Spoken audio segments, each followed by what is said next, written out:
Welcome to the M3 Bearcast. My name is Malcolm Travers. In this episode, I speak with Xavier Spann about The Velvet Rage, written by Alan Downs, and the book is about gay men and shame, and how we have shame from our times as adolescents when we kept our sexuality hidden, and how that manifests in destructive behavior in adulthood. We get into talking about sex addiction, about destructive sexual behavior, about the ways that gay men hide their shame, make themselves validated on social media and at social events, and how ultimately what men really need to be happy is self-actualization and the process that comes about, the transformation that can occur when a person really becomes a growing, accurate representation of their inner selves. Xavier recommended the book and I jumped on it immediately. I shared it with our audience and many of our audience members read it, and we've been talking about it for the month of June. And it started this process of us starting an Amazon affiliate program where I asked our audience to read the book along with us.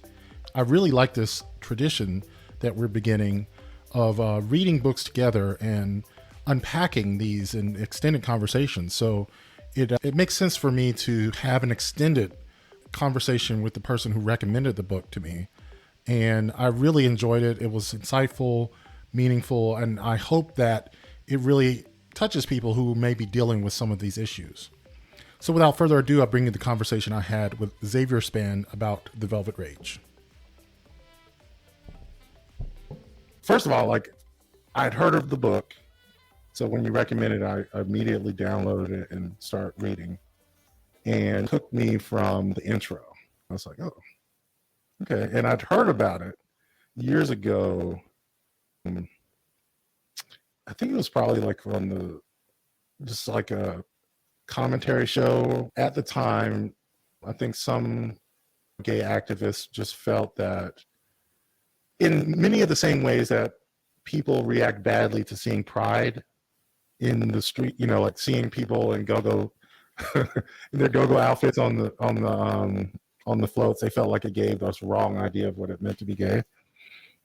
And what you mind you, they're talking about people who are suffering from shame and sex addiction.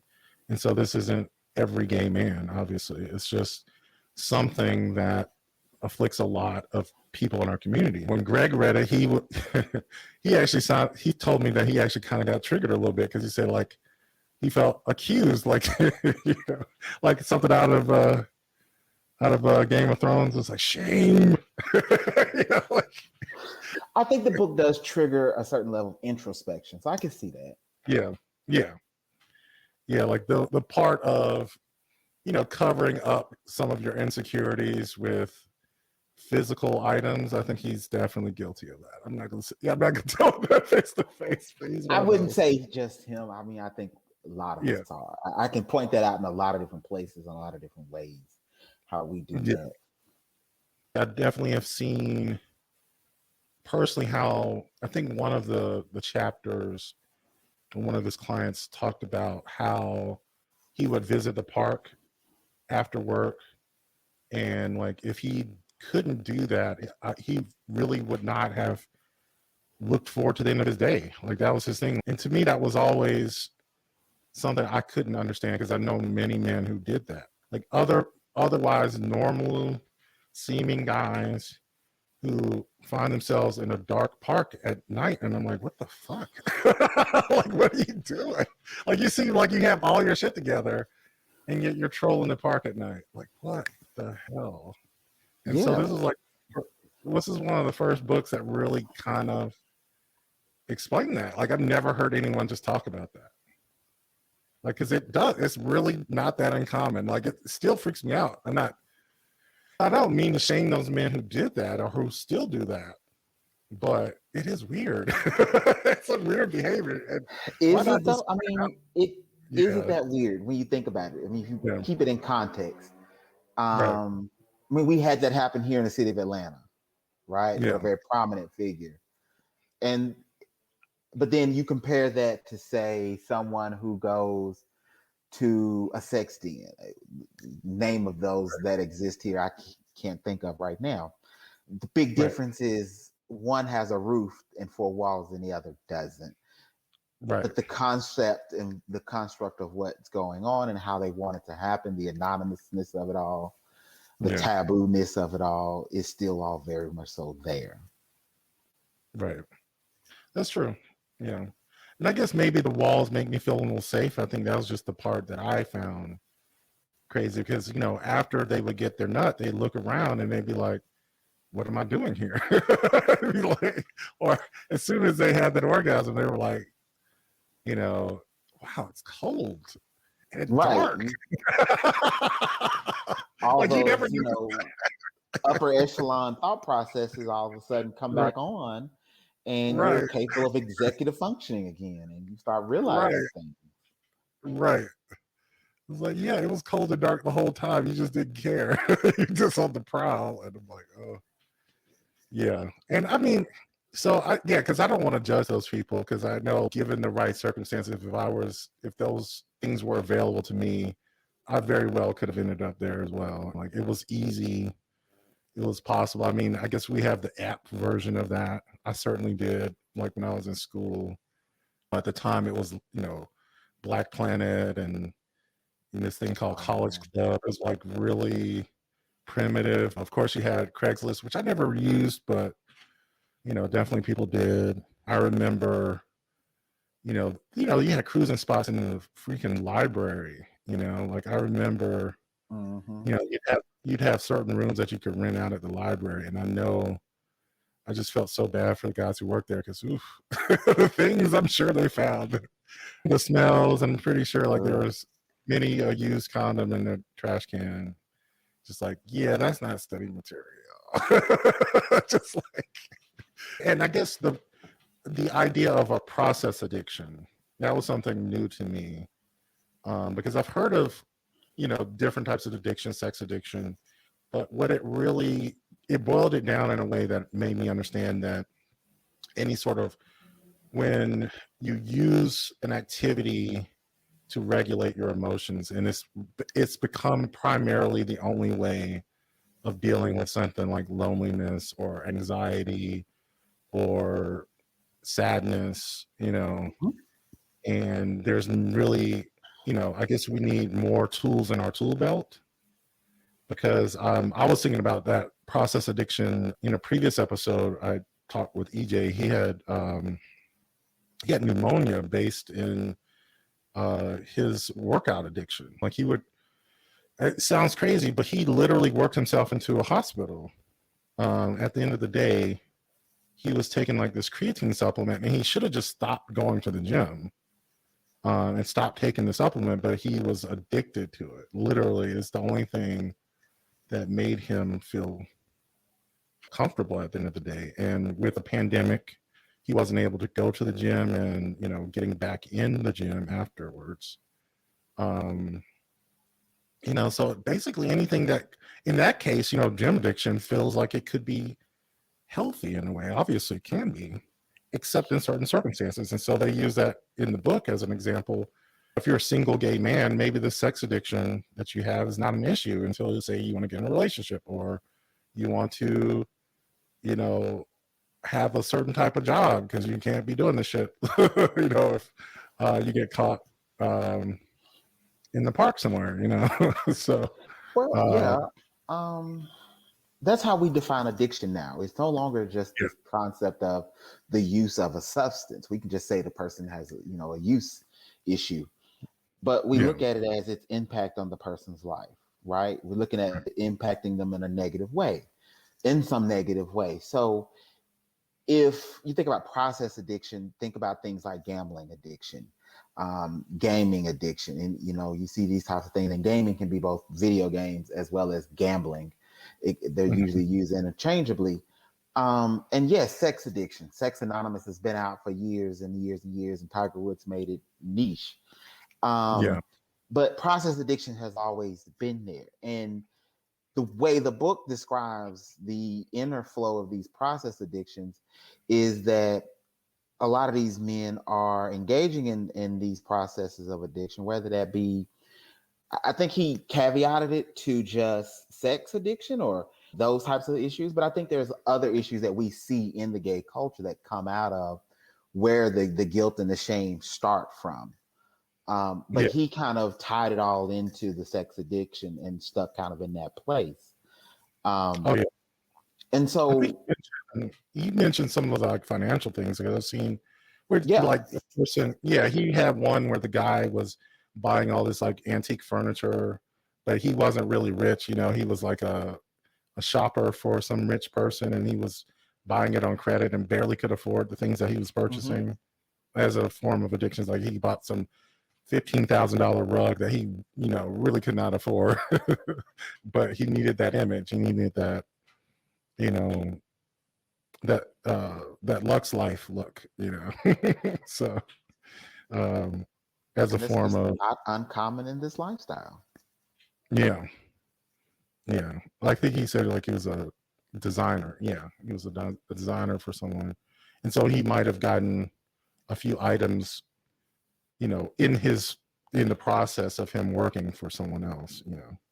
But then he would purchase things out of his own money that he couldn't afford, you know, to maintain that image. Yeah.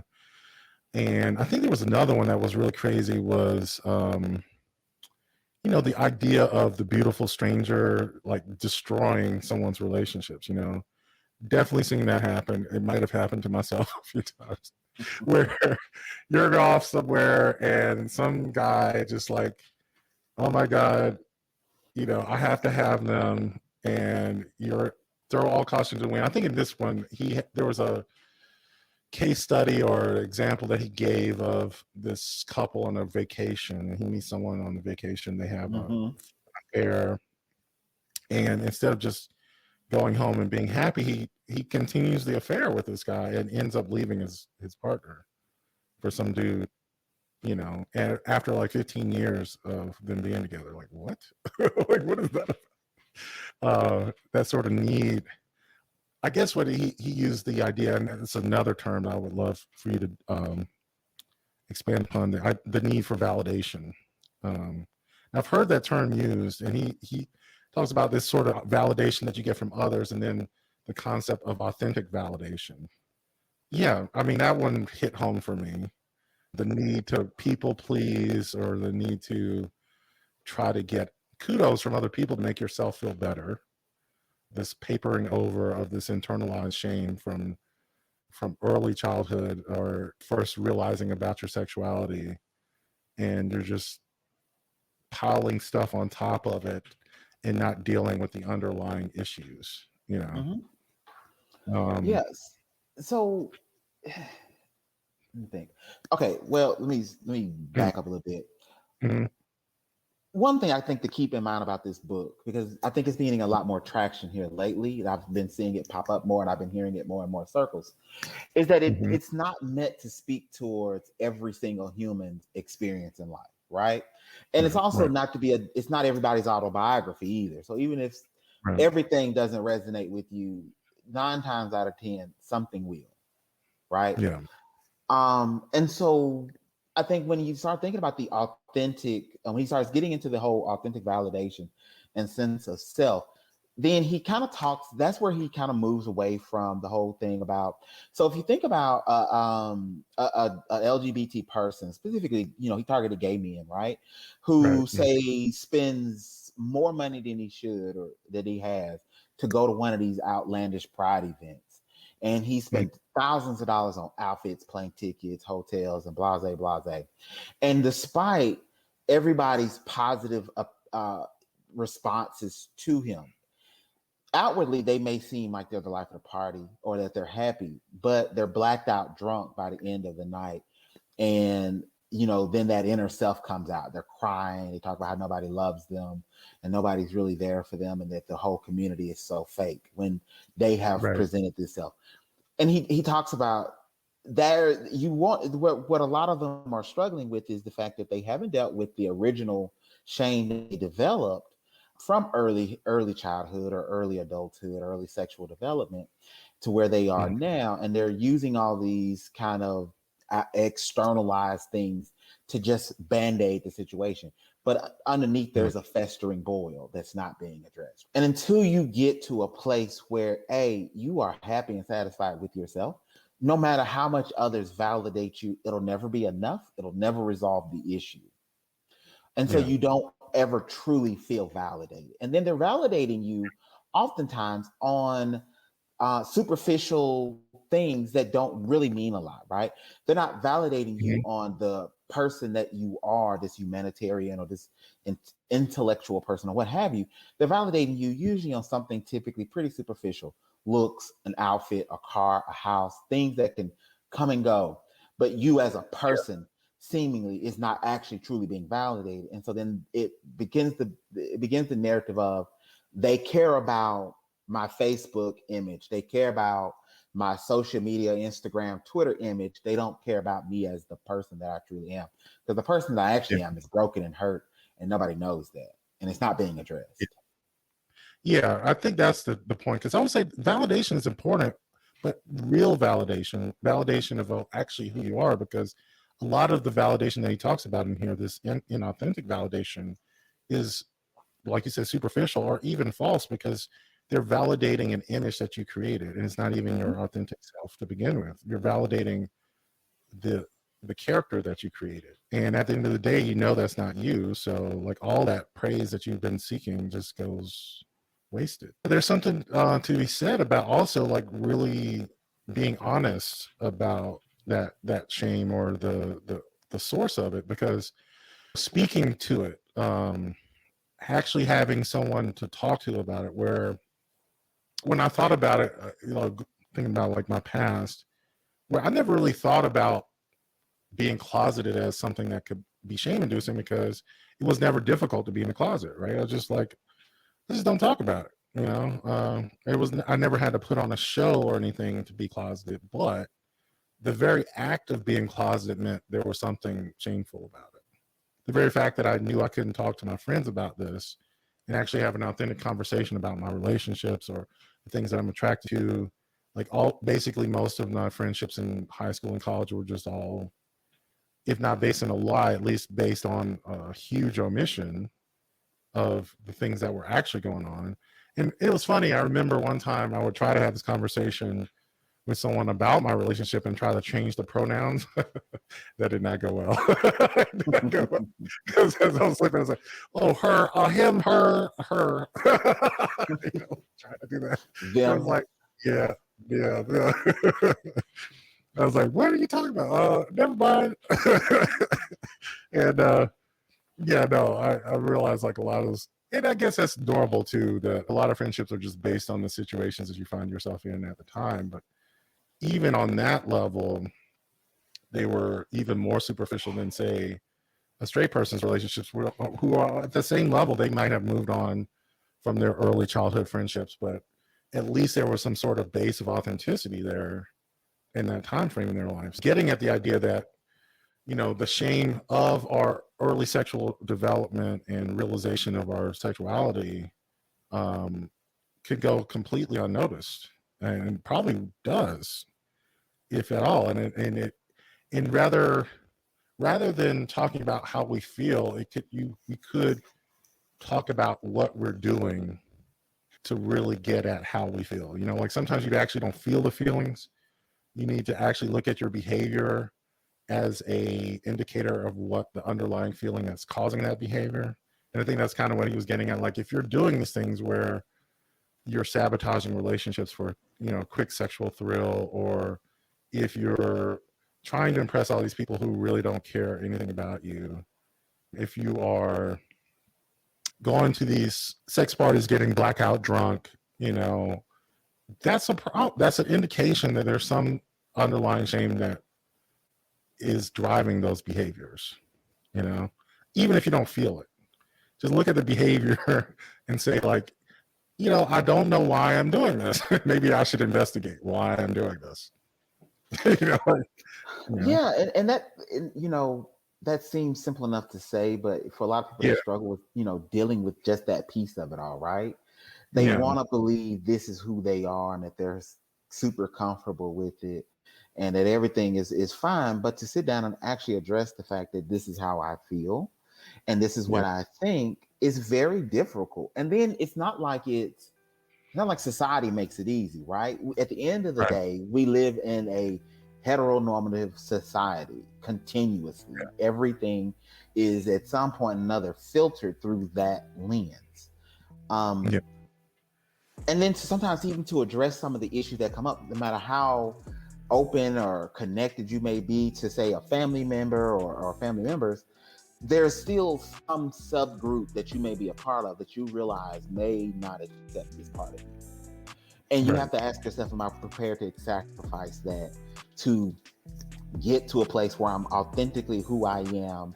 It doesn't necessarily mean that I'm out and I'm proud, but that I am continuously comfortable in my skin. If you know, fine. If you don't know, that's fine too. But either way, I can be authentically who I am without, needing to do some additional steps, Hi, thank you for listening to the podcast thus far. And if you like the M3 Bearcast, make sure to follow Male Media Mind on different social media platforms. On YouTube, we have 4 different live streams: Wednesday at 6 p.m. Eastern, Saturday at 6 p.m. Eastern, and Sunday at 5 p.m. and 3 p.m. Eastern. We have different hosts and different topics on a wide variety of subjects, and I'm sure that if you subscribe and hit the bell button, you'll be notified when we go live, and you'll be able to partake in the conversation through the comment section, and you can get to shape the direction of the conversation. We also simulcast the live streams on both Twitter and Facebook, and you'll find many conversation starters, videos, inspirational videos, thirst traps. We have fun and build community, so just search Male Media Mind on those platforms and become a greater part of the Male Media Mind community.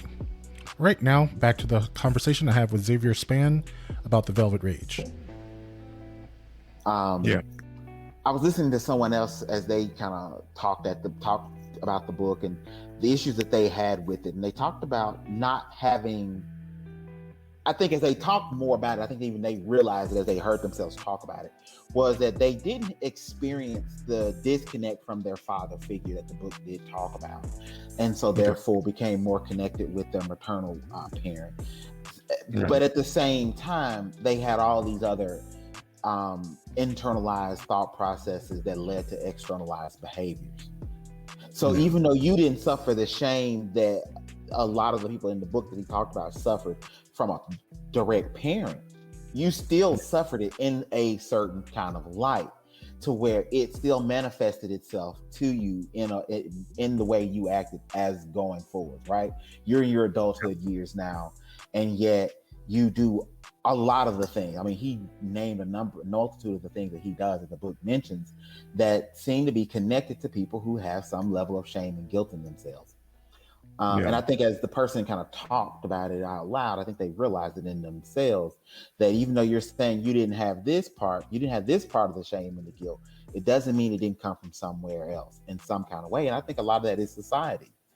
It's like the football player who stands out and says, it shouldn't be news that I'm announcing the fact that I'm gay, right? That shouldn't be news to anybody. The fact that it is news further lets us know where we are and where we're not. Homophobia in sports is definitely interesting because, I might be going on another tangent, warning. The idea of there are certain spaces that heterosexual men engage in homoerotic behavior, and sports is one of those. Like the patting on the ass, or just seeing someone naked, or even like, I've just seen some real sus behavior in sports arenas. I mean, just being real. Like, I even seen like this one just like straight up, kiss on the mouth after a certain play. Like, what? Like in any other circumstance, a straight man is not going to kiss another straight man in the mouth. But at a sports arena, you can do that because it's all good. And so part of the homophobia that might go into the sports arena is that a gay person in their presence makes them consciously aware of homosexuality. Like they can engage in these sort of behaviors because they're not thinking of homosexuality at the time, they're behaving in the way that they naturally want to behave without having to think about, am I going to be perceived as gay? Because I'm in a sports arena, no one's here is gay. Like, they can have this sort of magical thinking that no one's going to and it is somewhat magical, like no one's going to think of me as gay because I'm a football player, Mm-hmm. and nobody's out. So, but now this one guy comes out, like, yeah. But it's a part of the cultural paradigm, right? Yeah. They get into these seemingly football players, athletes, some of them spend more time with each other than they do with their families, right? They Right. know more about each other than they do their families, and they're a lot closer to sometimes their teammates than their own families. And that is kind of like their level of comfort where they are. And Yeah. for them, it's non-sexual. There's no, it doesn't go beyond anything that they may perceive as nefarious in any kind of way. But then when you introduce the concept of that, the same things that you and I do in a celebratory way in the midst of a sports arena, or in the midst of us being better teammates or being better players and having a better communication or whatever, you also do intimately with another man. And even though you would think that we have reached a level of intellectual ability that we could code switch enough to not think about those two things together and think about them separately, we don't. And then if you think about it, intramural sports don't necessarily happen on a professional level, right? Yeah. Right. So with that being the case, sports are seemingly constantly on a professional level, even on a collegiate level, separated starting at the very first thing, gender. All right. Yeah. So that begins the conversation of heteronormative behaviors, heteronormative thought processes. So it's already starting even before we even start picking out even what the game is. Right.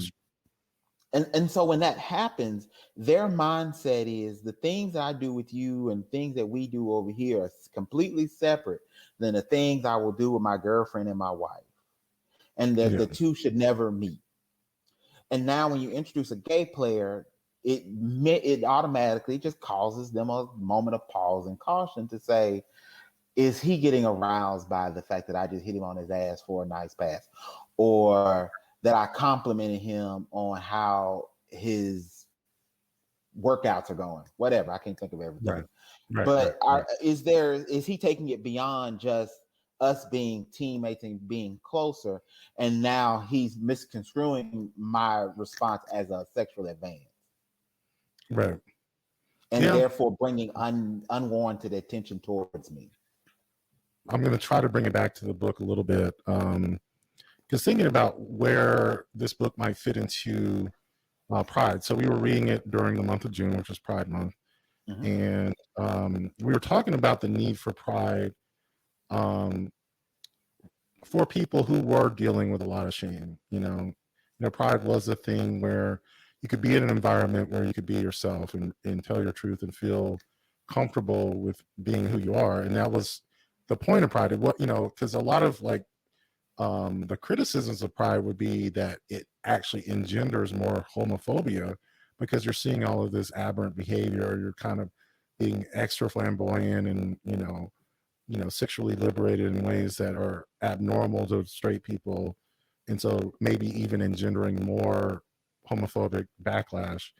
But the point of Pride isn't to make straight people feel comfortable about gay people. It's about making gay people feel comfortable about being gay, and or celebrating being comfortable being gay, and part of one of those celebrations, they then started shaming people who wore kink gear, like harnesses or puppy hoods or other stuff. And so it was interesting to see gay people shaming other gay people.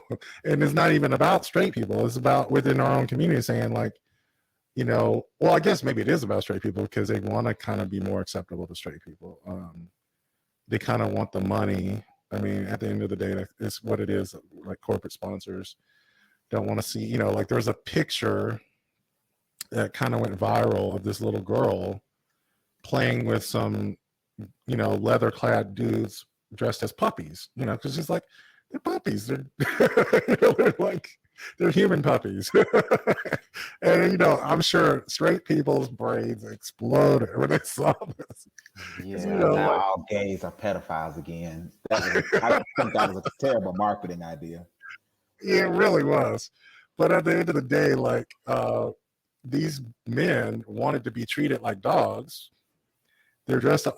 That's the funny thing about it. Of course, there's a sexual component to it. But let's face it, these men want to be slut puppies. That's literally what they call slut puppies. Yeah. They wanted, they wanted to be treated like dogs. The little girl, I'm sure, has played make believe in her life. I'm sure she's played with other boys her age, and they played cowboys and Indians or tea house or whatever. Like, to me, obviously the difference is that one gives someone some sort of sexual gratification, but they're not having sex with the little girl. They're just gratified that they're being seen as a dog, even if it was by a little girl. But obviously, like, the optics were horrible, but at the same time, it's kind of cute and funny to me. But you got to think, we're still having to deal with this under the umbrella of heteronormative society, where the first interaction, the first concept most of us knew about being a gay person or gay men, stemming from church and organized religion and things, was that gay men were pedophiles. That was a common thread that even still exists to this day. People believe that. Statistically, that's not true, by the way, but people still believe it. Or to be gay, you have to be molested. That's another really common one. But and so then when you put this kind of poster out, I get what they were probably wanting it to say and do, but this is probably more like what it really actually did, and that's where the problem is, definitely going to come from. Pride is one of those big events. The Pride events are always one of those big outlandish events where I think the shame and the guilt stuff comes up, because it's like you're trying to one up the last year or the Pride in another city. And then I think it at times can feed some, at times positive things, but also some at times negative things can happen as a result of it. And I don't think we should water prides down or do things to make it more comfortable for the heteronormative society either. I don't believe that is the right way to go. I think we have to constantly keep pushing towards equalizing and straightening out this playing field. Because if we don't, it's very easy that the things that we have gained in this lifestyle is definitely going to shrink again. It's very easy for that to happen if you don't constantly keep tending the fence. That's true. I think we kind of learned from the Trump administration that you can go backwards. Oh, most definitely. Trump to go in that direction. He went after no gays in the military. What? I thought we were done with that damn conversation. It's like, I thought we already won that one. No, you can lose that shit at a heartbeat. Like, you really can't. One crazy piece of legislation, and we're back at Stonewall again, and we're like, God damn. Right. Yeah. Now there's I guess there was a recent one about gay adoption, which I still find is crazy that some of these like religious organizations get paid millions of dollars a year to facilitate adoptions, and yet they explicitly exclude gay couples from adopting, and who on paper are the best freaking people to adopt a kid. Who else has more expendable income than two gays? Right. Basically. Who more wants to present themselves and be above board than people who are always considered suspicious, like, who better than someone who, physically cannot have their own children, like, I mean, come on, without some extraordinary circumstances. Obviously, I guess we can obviously have our own children, but I'm just saying, without going outside of the chosen relationships so we can't go backwards. It's just we obviously have to fight, continuously have to stand up for us. And I think, where the book comes in is, I guess we have a lot of issues that we have to deal with within our own community, and we have to be honest about it. And I guess that's where I was getting with the pride is, where people say you don't want to air your dirty laundry in front of company, but maybe you can deal with some of the backlash later. How about we actually deal with some of the deeper issues that we have as individuals and remove the stigma around, seeking help when needed, identifying destructive behaviors within our own circle of influence. Because I always feel like you can't just go off and tell every person to change like that. That's where we were reading the book about boundaries. Like, you can't be this controlling person and try to change people. But within your own circle of influence, you can state your own boundaries with people and say, like, if you're going to pride with somebody and you're seeing them doing these self-destructive behaviors, saying like, I can't condone my friends doing stuff like this. Like, hold up a mirror to your friends and say, like, look, what is going on? You're putting yourself in situations that are not safe. This can't be healthy for your mental health. And as my friend, I hope that we can have a conversation about like what's going on. I guess that's where I'm thinking now, where everything is gone with M3. I realize, like, at the end of the day, what I want it to be is a place where we can actually have some difficult conversations about self-love and have some constructive conversations that are like, we can cut up and be entertaining and have fun and, have the thirst traps and all that. But also just realize, like, there's some serious shit we got to work on. And it starts with ourselves, and it's okay to talk about it. Like, making a comfortable, safe environment for people to open up about their struggles with self-love and destructive behavior, and say it's okay.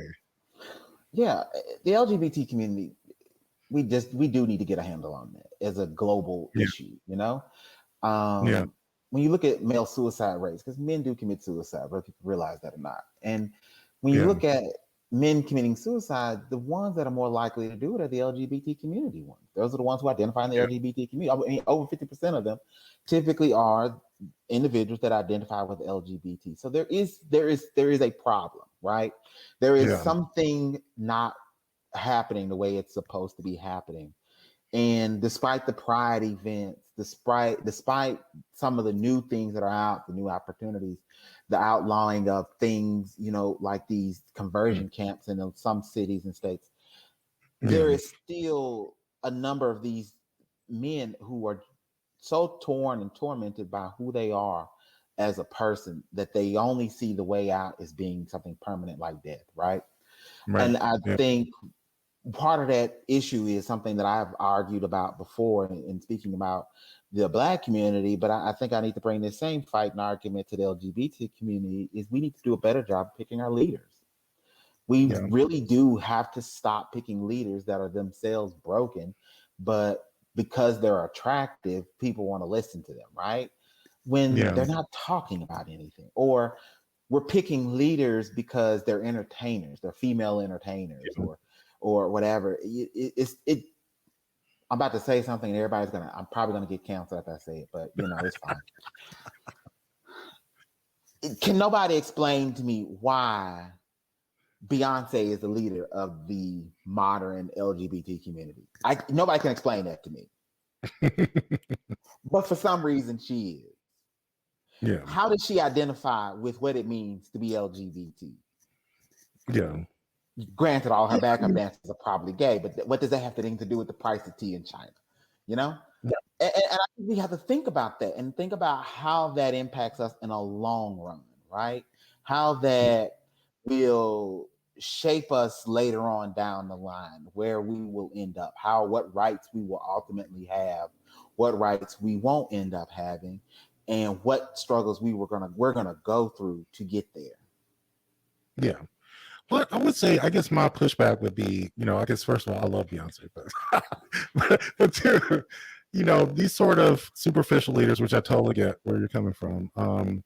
Maybe there's a back and forth that could happen, because obviously, in a sense, we fuel her record empire by buying her products and attending the concerts and everything.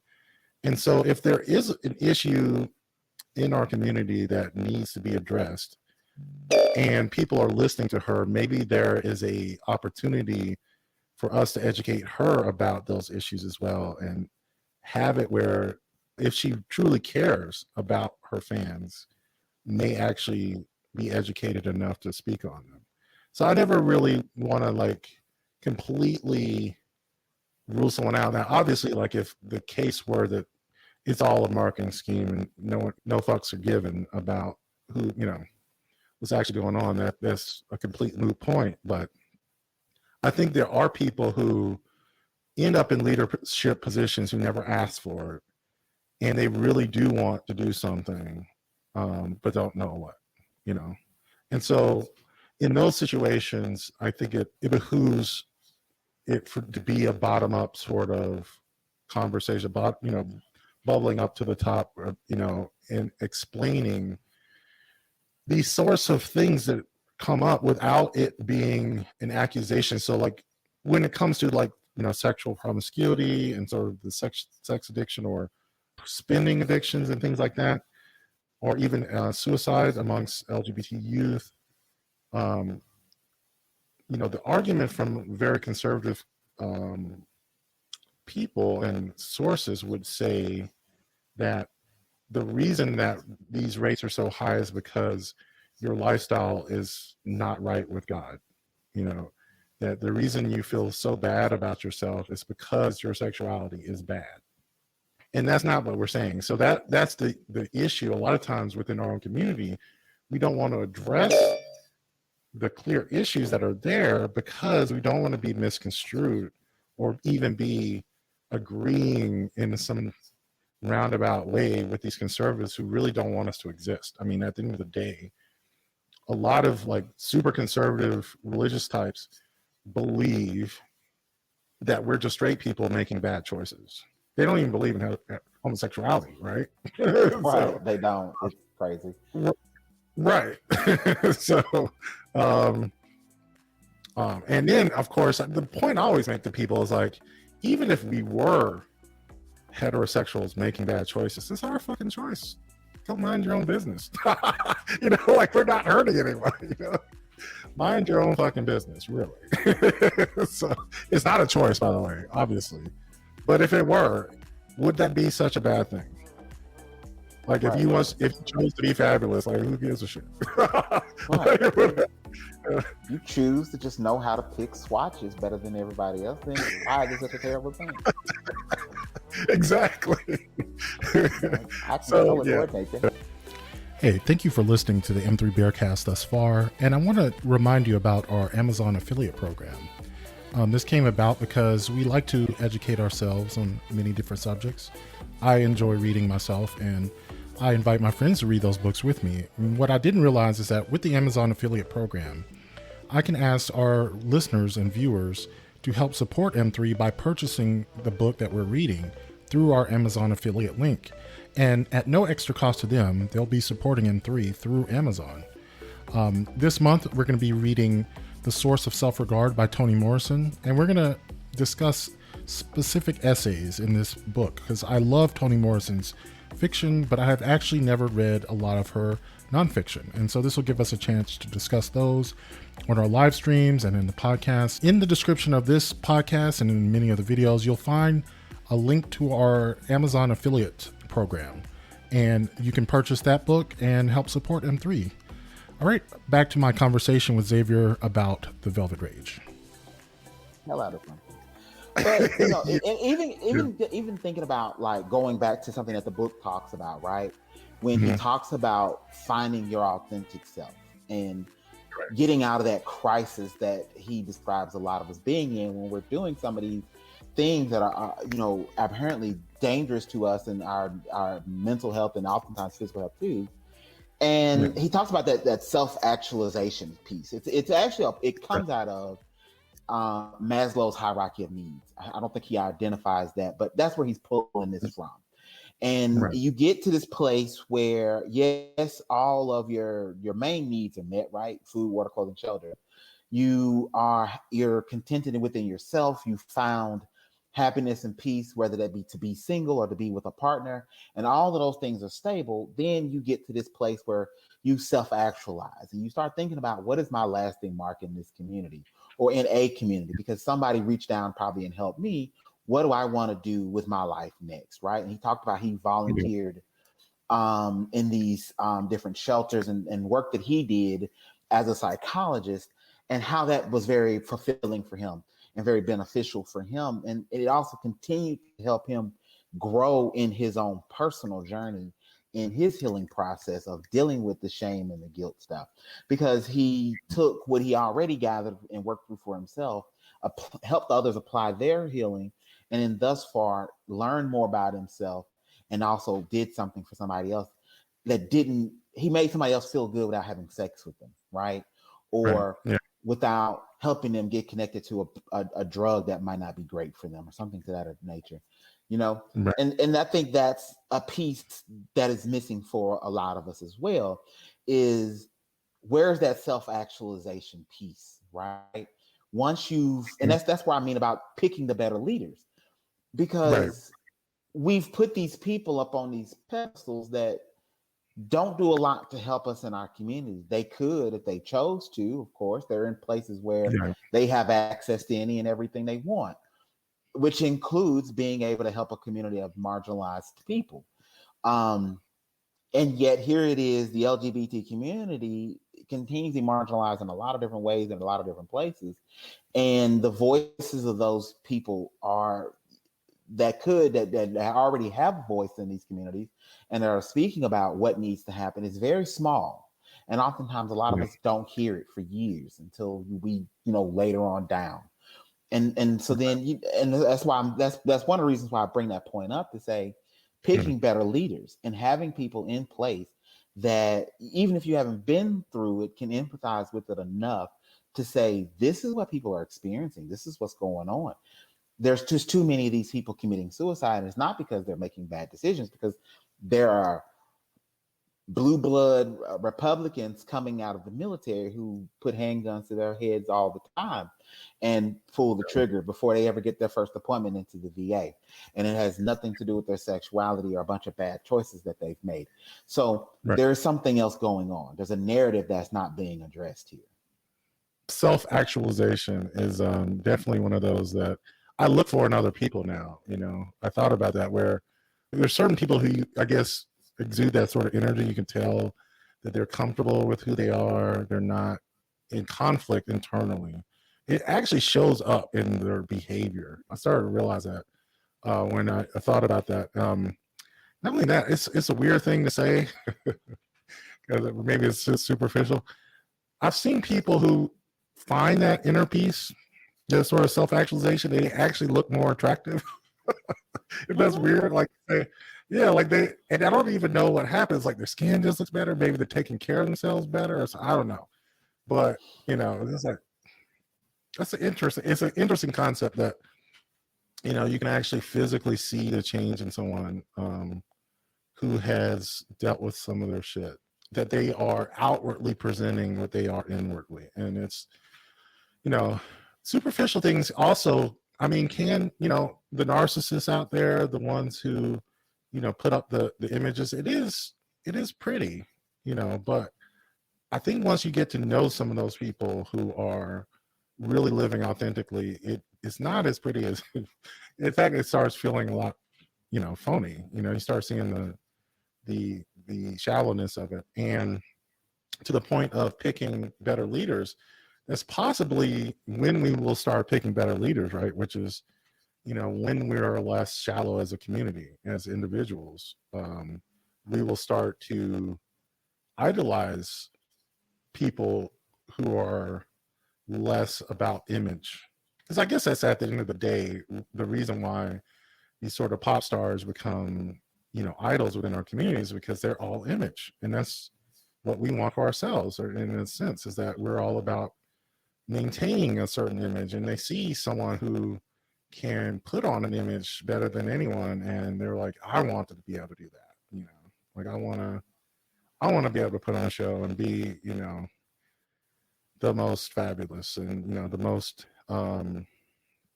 put together or whatever, and that could just be the sort of energy, may not necessarily be exactly what they're doing, it's just the energy that they're seeing in that other person. They're seeing like the chameleon, they're like, they know that they're the kind of chameleon. It's like, I want to be able to like, just change on a dime and just be something else, because that is something that Beyonce is really good at. I've seen her put on some outfits. These were like, Yeah. like That quick change in a second. She put on an outfit, just like, boom, wow, what the fuck, So they see that energy, like the ability to just be anything, like because our internal selves know these things. We just don't always outwardly talk about them or express them. But our internal self, we know these things. We know what's real. Just like you say, you can tell a person that who's reached that mountaintop, right? Who has been through their hell and their struggle, and now they're at the top of it all, and they're just fine with it. And it's a comfortable, stable place. And they may be nothing like the person they were. They may have went from living in this high-rise, expensive place in New York to a small place in North Carolina now, and they are loving every moment of it, right? And you realize a couple of things about it, and we all know it. One, what they're experiencing doesn't go away in 24 hours. It's not like that bump of cocaine we're going to do at this party tonight. It's there to stay with them, and it's very attractive. It's something that women have always known about. Women have always picked it up in men when looking for partners, but it's something I think in the gay community we weren't always aware of. And I think this book helped me to become aware of it because I think it's when you start saying to ourselves, well, that guy is ridiculously attractive, but he's dating him. And you're like, well, what is that all about? And then you pay more attention to it and you start figuring out, oh, no, there's a whole system thing. There's a whole network of things happening in that relationship. There's a whole energy that is a different vibe in that particular relationship. That dude got it together 100 ways out of 100, and the other one is loving him for it every day. And that's why that is a relationship. And one has a six pack and lives at the gym, and the other one can't spell the word gym. And there's a reasoning behind that, and it happens. It happens for a specific reason, and that's because they've gotten past things that can go away overnight. How you look, we all realize how a person's look, the image, the thing that is on Facebook and all that can disappear literally in a night, and we've seen it happen to people. Yeah. But once you've gotten to a place where you are who you are and you're happy and you're contented with that, and you're continuously growing in that place, then the pitfalls that naturally happen in life, they happen, but you take those things in stride. They don't disrupt who you are or your zen, and you keep it going. And people know that about you. People are going to realize that about you, and they'll talk about it before you will. Yeah, that's true. It's funny. Like, I thought about, say, pop stars or idols or whatever. I was watching the documentary about Mary J. Blige last night, and it was kind of interesting. It's called My Life, and it was literally talking about the album she made, titled My Life. And this came out in 1994, and it's obviously a good album. It's very popular. And she has this sort of following, obviously. She's still relevant now, but at the same time, there was a lot of internal struggles that she was talking about in this album. She was separating from what was it? Jodeci, that dude, Casey, whatever. I can't remember. The guy she was dating when she first came out. Obviously, like, all of her albums are breakup albums or whatever. But this was one that was particularly like came from a lot of shame. Like, clearly she was dealing with some stuff. And it was funny, after watching the documentary and listening to it, how you realize that this was like almost like the songs in the album almost felt like a mantra, like that her team had come together for herself. You know what I'm saying? That she was probably not self-actualized at that moment in her life, but she knew that she needed to do something, right? Like, this was not working. Like, even all the love songs are like, have some lyrics in there. It's like, okay, can we just stop fighting? That's how it always starts. It's like, yeah, I want to love you, but let's stop fighting right now. Like every song in there, even the ballads are based in some sort of conflict or about being in your, not faking a happy demeanor, and what she was saying in the documentary is like, that's what she always was. She lived in an area where if you smiled, people would say, what do you have going on with you that you're happy? Like she said literally, like, you be in the neighborhood and you think of something happy and you smile and people are like, the fuck's wrong with you? Just like right. Peace and happiness is foreign to these people. Right. Just like, so she made it a point to just be mean mugging all the time, just like, because you had to be. Are you literally getting fights and shit? And yeah, something about that. And, she talked about how, she'd have these singers that she would basically imitate. I forget who hers was. I think it was like Anita Baker or someone. Anyway, like she would go in, Anita Baker or Aretha Franklin or both of them. I think both. But, she basically just tried to be them in her mind. And that was her escape, and at some point heard her. I think she said she went to a recording booth somewhere, right? Like this was probably in the late 80s, early 90s, where there'd be like a booth somewhere where you could record and make a tape or something, and someone heard her tape and they literally came to her house and said, sing. She got a record deal.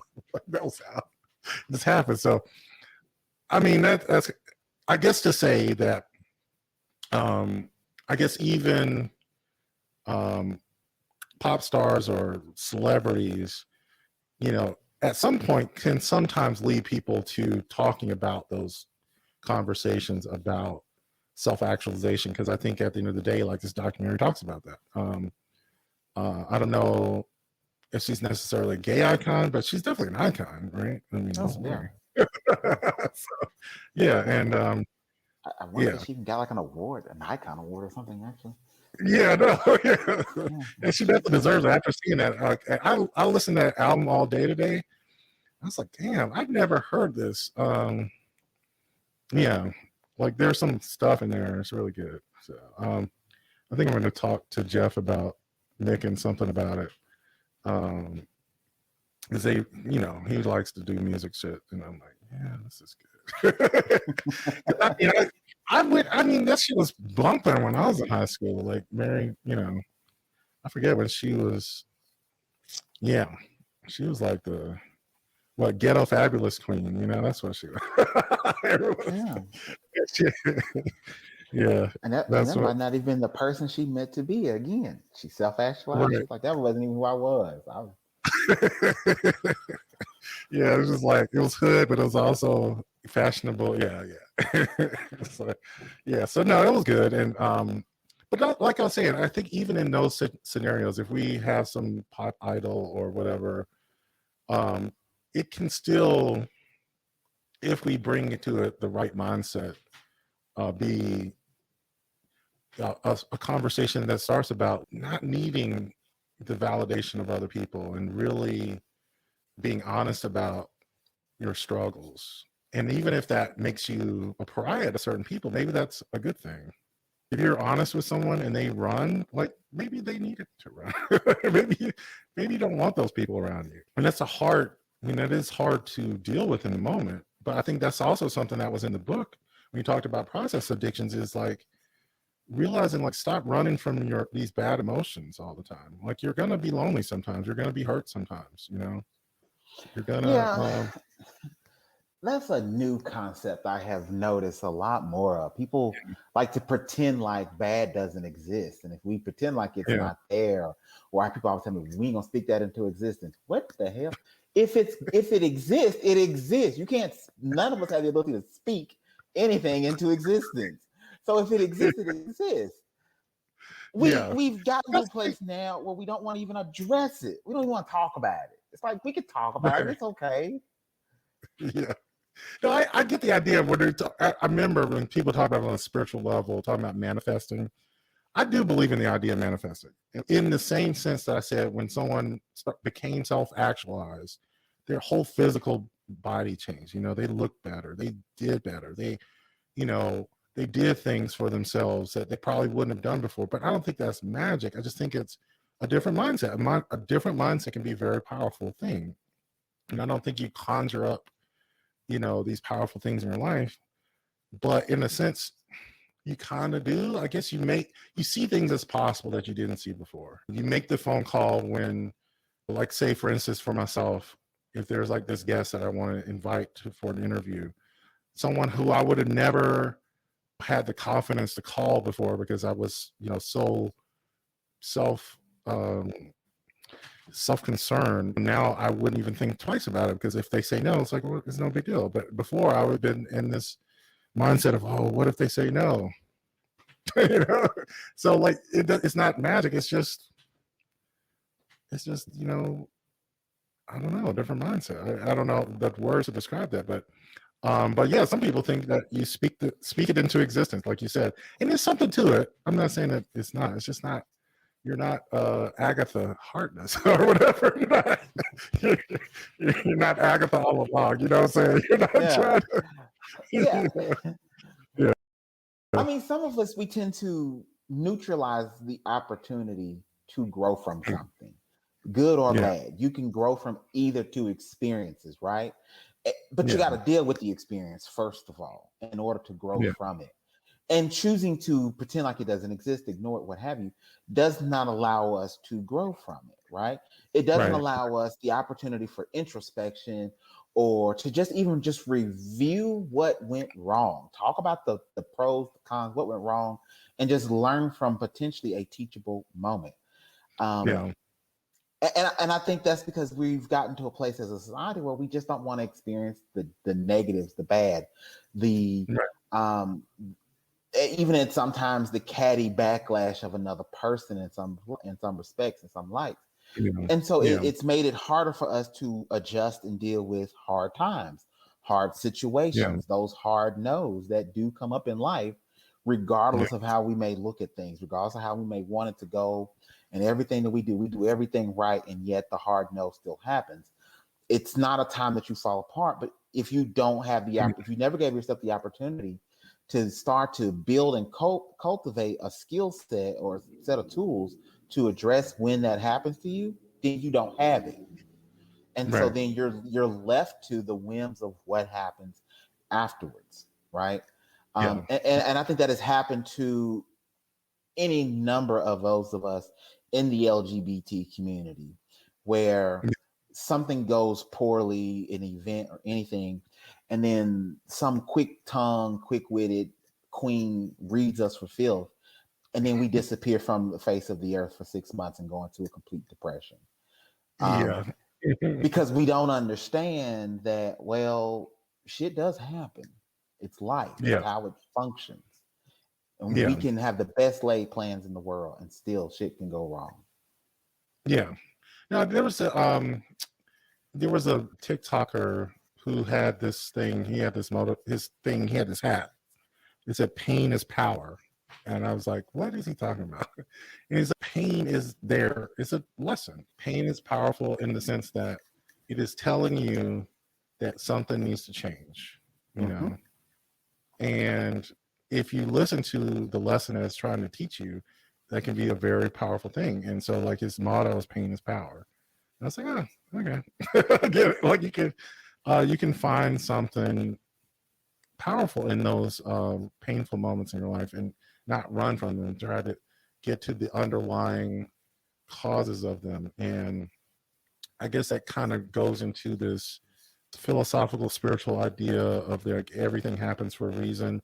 I used to run away from that idea because what I was hearing when someone said everything happens for a reason was, this is your destiny, this is what is supposed to happen. For a lot of people, that's what they kind of mean. But now what I hear is that what led you to this moment, there was a cause. whether we say it's good or bad is kind of in our own head. But this moment didn't come from nothing. There was an inciting incident before that and before that and before that led you up to here. And if you find yourself in a really bad position, the concept of everything happens for a reason gets me to thinking trying to understand how I got here, kind of deal. And that's where I feel like you can find power in your low moments, because they are teachable moments, like you said. Like, that could be something you can learn from it, and maybe you don't learn. I don't know. Like, not every painful moment in your life is going to be turned into lemonade or whatever. It's sometimes that shit's just gonna stay bitter and sour, but at least you can utilize some of it. Like, don't waste it. But imagine thinking about the book still. You go through your whole life trying to avoid a negative word, right? Trying to avoid someone figuring out you're gay, trying to avoid coming across as less masculine than this person, trying to avoid this queen saying something to you, or this other gay saying something negative to you, or somebody else outdoing you. You spend your entire life doing that until you get some point in your life that you can no longer avoid it anymore. He brought that up in a point with sometimes addressing the issue of older gay men and how they'll want to seek to date younger gay men for the purpose of avoiding the thought process, or avoiding dealing with aging and what aging ultimately starts to mean, and dealing with mortality. And that in itself becomes its own just bit of stress for you now, is the fact that I may not die of some other thing. I may have survived the AIDS epidemic and so forth and so on, but I may end up dying of old age, right? And that's just a horrible thought process to me. So I'm going to go with some younger person to make me not think about my age. And you find that you have this number of gay men who have done this to themselves. They have lived their entire lives always trying to be a positive and affirm superficially, so that they can avoid any negative, response from the next person, in order to not have to deal with or experience that emotion and what it may mean. When those people are like that, they often don't even realize. I don't know. I obviously can't go in their head and see, but I get the impression that they often don't even realize that they're doing that. I don't think it's like this maniacal plan. They just feel unsatisfied, Like, I don't think they don't know why. They're looking for something and they can't find it, Yeah, I think most times they don't know. And I think the way they conceptualize it is, oh, I just refuse to settle. Like, I hear that a lot. Right. Oh, I refuse to settle. But what they haven't addressed is, or identified the fact is, that this standard that you're creating may not exist in another person. It may not even exist in yourself, for that matter. But definitely it's a possibility it may not exist in another person. And even if it does, and this is another fairy tale fantasy that I struggle with gay men too, is that even if this fairy tale person, this construct that you've built exists, that construct may not feel the way about you feel about them. Right. Yeah, definitely. Yeah. No, this may sound weird. Like, I have I have this fairy tale fantasy person, actually. This is funny, and I know who they are. They're like a person on the internet that exists, and I know that they're not a real person. I don't want to know them. You know what I'm saying? Like, they'll hit me up and they'll want to talk. It's like, I want you to stay the fantasy. Stay over there so you can be everything I want, because I know you're never going to be that good in real life. And let me just think about it. I don't know. Sometimes that Narnia closet head of ours is the best place for them to be, because once they come out of there, because another thing, and I've done this too in therapy too, sometimes when I deal with them, is I'll tell them this: at some point, we've all dated the guy in our dreams.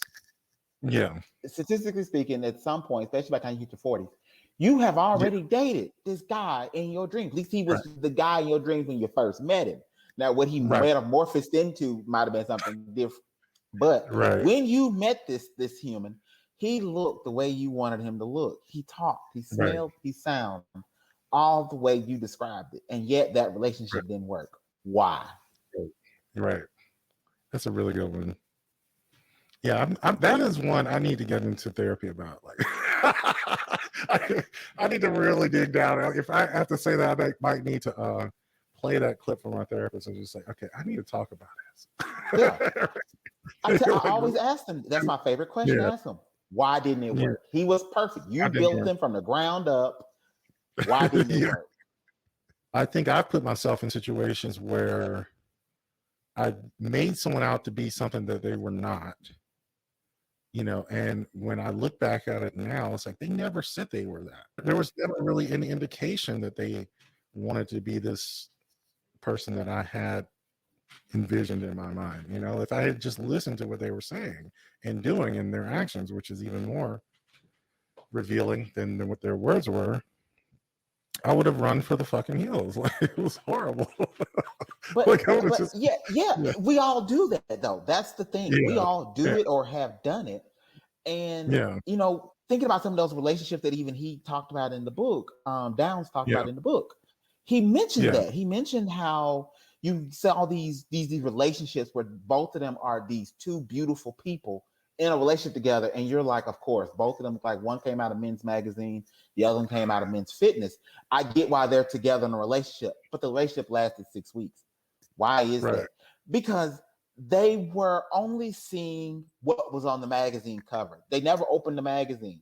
And when you're in a relationship with a person, eventually you have to open that magazine and you have to start dealing with and addressing who this person actually is. And those things come out regardless of how they are. I remember I dated a guy once and we dated for several years. And I always told him the same thing. Every time we would get into these arguments about things that I felt like these were unnecessary arguments, I would tell him, you don't truly love me. You love the idea of me. But the person that I actually am, you don't know. And that's why we keep ending up here. Yeah. And it took a long time for that to click in his head, what I was saying, for him to understand that was the issue with our relationship. Yeah. We're great friends now. And we talk better now. We talk about all kind of crazy things now. But it was funny to me that in the time of our relationship, I could tell by the way he looked and talked to me that he was talking to the fantasy he created about who I am and not the actual person that I was. Yeah. Why do we do that? Like, at the end of the day, like, can we not accept people for who they are? Is that what it is? Like, how do you accept people for who they are if you haven't accepted yourself for who you are? Right. Yeah, that's a good point. That's a good point. Yeah. Yeah, that really is it, isn't it? Yeah, we have to start dealing with these internalized struggles. If we don't, we're just gonna always be in this cycle of relationships, sex hookups, internet apps, pride events. It's a cycle. It's all a cycle. Regardless of where you are on that cycle, it's a forever cycle. Until we're no longer viable to a partner. And if we are viable still to a partner, we can't find that partner and they can't find us. And then in which case it goes back to something. Let me tell you what changed my life. It wasn't this book, by the way. Something that happened to me 6 years ago that changed my life. I went to a seminar. I went to a training, a professional development training, and it was led by this attorney. He was an end-of-life attorney. That's what he specialized in, was planning for end of life. And he said his majority of his clients were LGBT. He said men particularly. He said the issue with a lot of them was they die alone. They die with no family. A lot of them are estranged from their families, don't have a lot of family that they are still connected to. So they can't leave. A lot of them accumulated wealth, houses, possessions, you name it, they got it. And there's nobody for them to leave these things to. First problem. The other problem is some of them may need someone to make end-of-life decisions for them, a power of attorney, people that are either going to handle things for them because they're in a coma and they can't talk for themselves, or people who are going to decide, how their funeral, burial, cremation is going to look.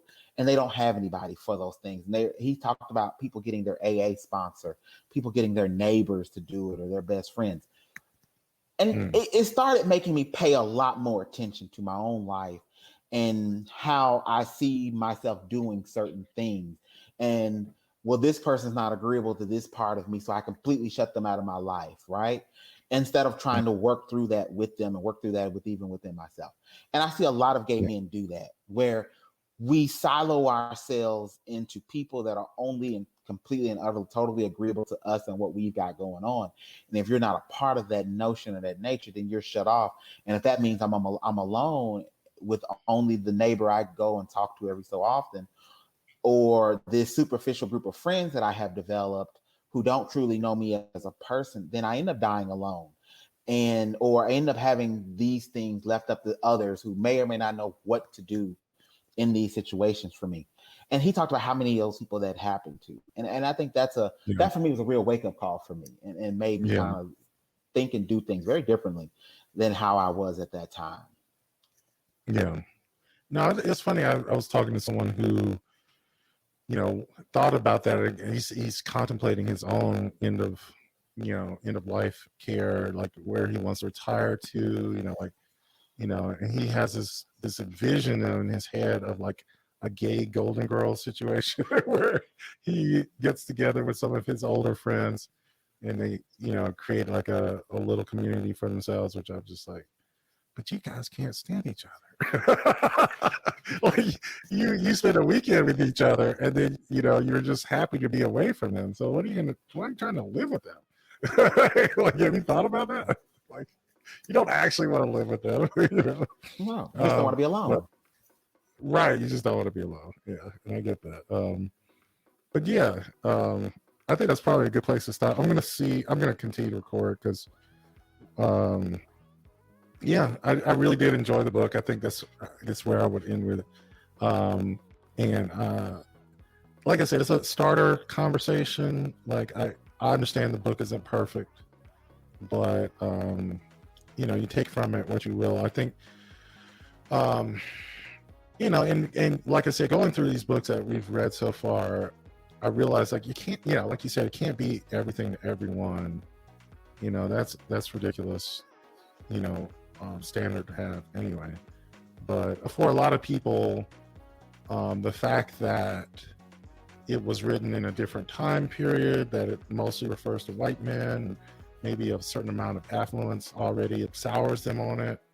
And I just feel like if you can power through it and get to the deeper sort of things that we're talking about, like internalized shame and self-actualization and authentic validation, like those sorts of concepts are very powerful, and I think it's a good read. It is, and then ask yourself the question of, well, where's the competing book, right? Who's the competing person out there writing a book that may have normalized this in a different population, right? Low SES, people of color, whatever. Great. Again, there is some literature starting to be put out there by people who are more than likely the best ones to start putting this literature out there, right? Because there's not a lot of otherwise out there. Masters and Johnson doesn't do a great job of explaining LGBT issues. And so with that being the case, somebody's got to start this conversation. We got to start somewhere. And this book is that good start. And I think even no matter where you may feel like you fall in there, maybe you don't fall in the beginning of this book, but have you gotten to the end of the book, right? Have you gotten to this place of truly being self-actualized? Have you really gotten to being your authentic self and knowing what that is and how that happened for you and why you've been able to achieve that? And then what are you doing with that? Hey, thank you for listening to the podcast, and a special thanks to Xavier for recommending the book and for being so free with his time to discussing it. Really had a great time. Hope to have him back soon. Catch you in the next episode. Peace.